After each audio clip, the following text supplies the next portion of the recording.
Bonjour à tous. Alors, nouveauté, première, ça fait plusieurs années que certains me connaissent. Ça fait 3 ans que j'alimente un blog sur la permaculture. Alors rapidement, je me présente. J'ai 36 ans. Je suis maman de 2 enfants. Comme beaucoup d'entre vous, eh bien, j'ai acquis ma maison il y a maintenant 8 ans. Une maison avec beaucoup de rêves, comme pour beaucoup. Avoir un extérieur, planté. C'est ce que j'ai commencé à faire. Donc j'étais partie absolument de rien. C'est-à-dire que je ne savais même pas ce que c'était du terreau. Donc c'était assez ridicule. Donc je suis partie de rien. Et petit à petit, eh bien, j'ai acquis des connaissances que j'ai souhaité partager sur mon blog. Je vous mettrai le lien en dessous. Et donc beaucoup me connaissent sous le nom de monjardinpermaculture.fr. Alors aujourd'hui, je commence un nouveau format de vidéo. Vous me direz si ça vous plaît ou pas. Ça sera sur des retours d'expérience ou des réflexions. Parce que je me suis rendu compte que finalement, il y avait beaucoup de débats assez manichéens. Alors, c'est bien, c'est pas bien. Pour être écolo, faut être ci, faut être comme ça. Alors, moi, je voulais un petit peu apporter de la nuance dans ce qui peut être amené. Donc aujourd'hui, la vidéo va se concentrer sur, vous avez dû la voir, la piscine. Aïe, aïe, aïe, aïe, la piscine. Symbole de la non-écologie, du capitalisme outrancier. Alors moi, je voulais apporter un peu plus de nuances pour vous expliquer que la réflexion est un peu plus compliquée que ça. Alors concrètement, l'histoire de cette piscine. Alors, on est arrivé, elle n'était pas là, cette piscine. Il y avait un trou. Il y avait un trou qui allait jusqu'au mur du fond. Concrètement, on avait un trou béant de 10 mètres avec une ceinture béton. Donc on avait deux possibilités. Soit remblayer, alors on avait fait un devis, c'était une somme folle, soit transformer ce trou en une piscine. Sachant qu'on avait fait un devis, alors vous allez regarder, ce n'est absolument pas une piscine coque, c'est une vieille piscine, une vieille. C'est une piscine neuve, mais faite traditionnellement en béton. Donc elle est en béton avec une résine qui lui permet voilà, d'être là. Donc ça nous a coûté à l'époque, grosso modo, allez, 8 000 €. Voilà, j'essaie d'être honnête sur les prix. Donc cette piscine, on s'est longuement posé la question. En termes de coût, en termes d'écologie, est-ce que ça valait le coup ou pas?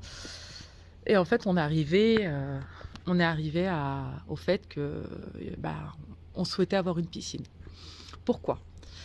Alors parce qu'on habite dans la région lyonnaise et la région lyonnaise, ça ne fait que se confirmer depuis les dernières années malheureusement.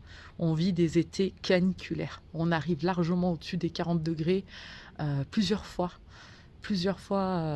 pendant la saison. Ça est même arrivé que ça soit en juin. Donc c'est très très très compliqué de passer des journées sous la chaleur. Et donc forcément, ceux qui ont des enfants vous le diront, il y a besoin d'aller se rafraîchir. Donc deux possibilités pour se rafraîchir, soit aller dans les centres commerciaux, bon, on n'est pas très très fan, soit installer une clim à la maison, pas fan non plus, ou sinon aller se baigner dans les piscines municipales ou les lacs aux alentours. Alors les piscines municipales, autant vous dire qu'on n'est pas très fan. C'est bondé, étant donné le nombre de personnes qui affluent sur la région lyonnaise, il y a des créneaux horaires, il faut faire la queue, bref, pas l'idéal. Et les lacs, qui dit aller au lac, dit essence, dit péage, dit lieu ultra bondé, donc pollué, pas très fan non plus. Donc nous on s'est interrogé sur le fait, ok, allez bingo, on part sur la piscine, mais voilà, on va essayer de réfléchir à une piscine, j'allais dire, qui ait le moins d'impact possible sur la nature autour d'elle. Alors, cette piscine, bon là vous voyez, on est en automne, il y a des feuilles qui commencent à tomber. Alors le gros budget piscine, où on pourrait s'interroger c'est sur le budget bien sûr, le budget et l'impact du traitement de la piscine. Alors nous, au départ, comme beaucoup de monde, on n'y connaissait pas grand-chose, on est parti sur le chlore.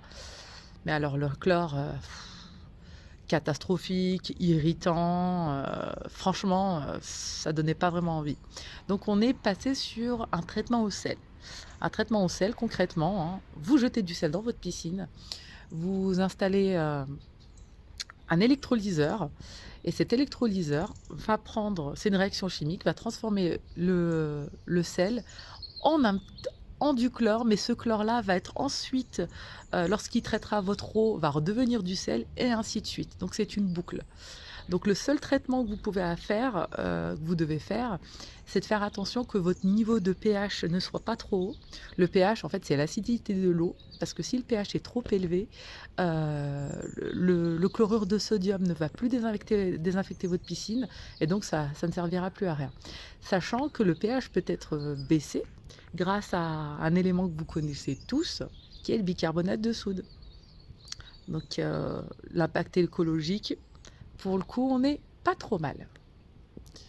Ensuite, deuxième budget sur la piscine, c'est le fonctionnement de la pompe, bien sûr, et de la filtration, en termes électricité. Alors nous, c'est simple, on s'est posé la question, la piscine, elle tourne quand? Elle tourne quand il y a du soleil, pendant la période estivale. Donc, qu'est-ce qu'on a fait? Vous les voyez en haut, panneaux solaires. Et concrètement, ces panneaux solaires, ils nous font tourner la piscine. Elle tourne. Sachant qu'une piscine, la filtration, il faut qu'elle tourne en journée. Aucun intérêt de la faire tourner spécialement le soir. C'est en journée que c'est le plus important. Donc on est très très très bien avec les panneaux solaires. Le coût de revient de la piscine en termes de désinfection, de moteur, est vraiment minime. Donc ça, c'est quelque chose d'assez génial. Et bien sûr, la piscine. La piscine, eh bien, elle est composée d'eau. Vous l'aurez vu. Donc là, on va tourner autour de 40 mètres cubes. Alors oui, la piscine, la problématique, ça va être de la remplir pour la première fois. Donc là, oui, on va utiliser l'équivalent de 40 mètres cubes d'eau. Sachant que la piscine, ensuite, nous, on la ferme. On la ferme à partir de novembre jusqu'à mars, dans un souci d'économie d'énergie, et parce qu'on s'en sert pas. Donc on trouvait ça assez ridicule de faire tourner la piscine alors qu'on n'en avait pas besoin. Donc on la vide d'un tiers de son eau. Et lorsqu'on la rouvre, eh bien, on ne va pas utiliser l'eau du réseau. Je vais vous montrer. Alors ici, vous voyez, c'est un magnifique récupérateur d'eau qui était là avant nous. Dans les années 60, l'ancien propriétaire, alors on a calculé, il est énorme, hein, ce récupérateur d'eau, il est fait en béton, et je crois qu'on avait calculé qu'il devait être entre 3 et 5 mètres cubes d'eau. Donc c'est assez énorme. Donc concrètement, à partir du mois de mars, il est plein, le récupérateur, hein. Donc on le remplit de 5 mètres cubes d'eau, et étant donné les précipitations jusqu'à mai, on arrive à la remplir petit à petit. Le tiers est facilement remplissable avec le récupérateur d'eau. Donc concrètement, en eau, elle nous coûte la mise en eau, donc l'utilisation en eau lors de la première utilisation, et ensuite la piscine, nous on gère avec notre récupérateur d'eau. Voilà, donc c'était un petit retour pour vous montrer que voilà, la piscine, c'était pas forcément quelque chose d'horrible. On l'a choisi, on s'est dit mieux vaut une piscine intelligemment faite, pensée, plutôt qu'une clim. Concrètement, là, vous voyez, hop, on a d'immenses baies vitrées plein sud. On est obligé de les fermer, hein, les volets, sinon on peut monter à des températures folles. Donc, qu'est-ce qui va aller mieux? Des clims, ou aller se balader dans les lacs, ou engorger les piscines municipales, ou bien avoir une piscine, sachant que cette piscine, en été, bien sûr, on accueille tout le monde, hein. On accueille la famille, les amis, et on voit bien que on pourra dire ce qu'on veut, mais la piscine, non, elle n'est pas chauffée. Je précise, elle n'est pas chauffée volontairement. Elle rafraîchit naturellement son environnement. Donc on voit souvent des oiseaux, Je reprends la vidéo qui avait coupé. Donc oui, je disais que on voit cette piscine, c'est un îlot de fraîcheur. Elle va permettre aux insectes, aux oiseaux de venir se mettre à l'ombre. Alors, il y en a, on voit, hein, ils se rafraîchissent, ils la boivent pas forcément, elle est salée.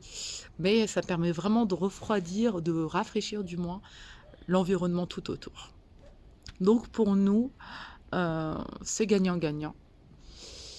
On a une piscine, mais on n'est pas des affreux jojo pollueurs. On a essayé, comme beaucoup, de faire au mieux. Alors j'espère que cette vidéo aidera les nouveaux propriétaires de maison ou à ceux qui souhaitent installer une piscine. Pensez panneaux solaires, pensez récupérateur d'eau, pensez traitement de l'eau également. Je pense que ça pourra voilà, autant vous aider financièrement que, au niveau de l'environnement. Parce que si on se met tous à installer des clims, on va pas s'en sortir. Voilà, j'espère que cette vidéo vous aura plu. Alors n'hésitez pas à me faire vos retours. N'hésitez pas à vous abonner, ça m'aidera également à vous proposer d'autres contenus. N'hésitez pas à voir également mes autres vidéos. À bientôt!